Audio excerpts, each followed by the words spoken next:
we turn product confusion into confident picks.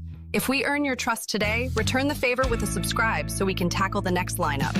So, you're torn between the Sony 28-70mm F3.5-5.6 FE-OSS and the Tamron 70-300mm F/4.5-6.3 RXD.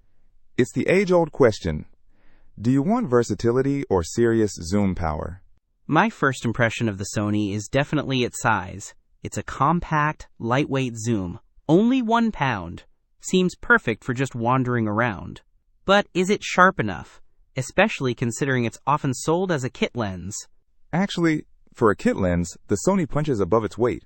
And don't forget that optical steady-shot image stabilization. That's a huge deal for handheld shooting, especially indoors or in lower light.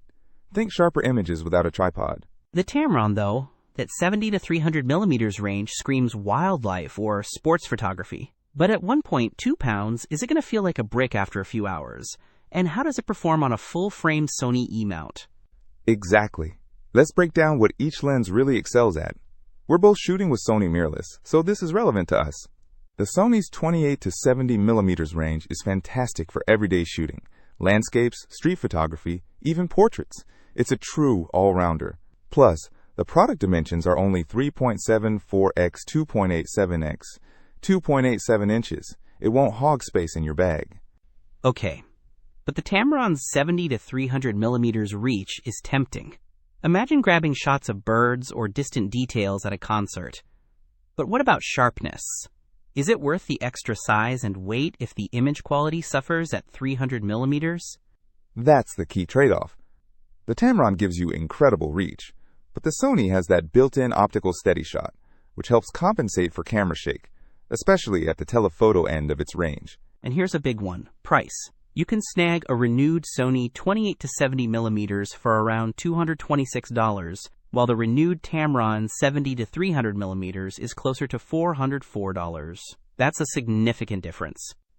True, but think about the versatility of the Sony. You can quickly go from wide-angle landscapes to tighter portraits without swapping lenses. That speed can be crucial for capturing fleeting moments. But try photographing a deer in the woods with a Sony? You'd be frustrated. The Tamron lets you get that close-up shot without disturbing the animal. Plus, Tamron boasts moisture-resistant construction, which is great for outdoor shoots. Alright, so it really comes down to your priorities and what you're primarily shooting. If you prioritize portability, a versatile zoom range for everyday use, and saving some money, the Sony is a great choice. Especially if you're just starting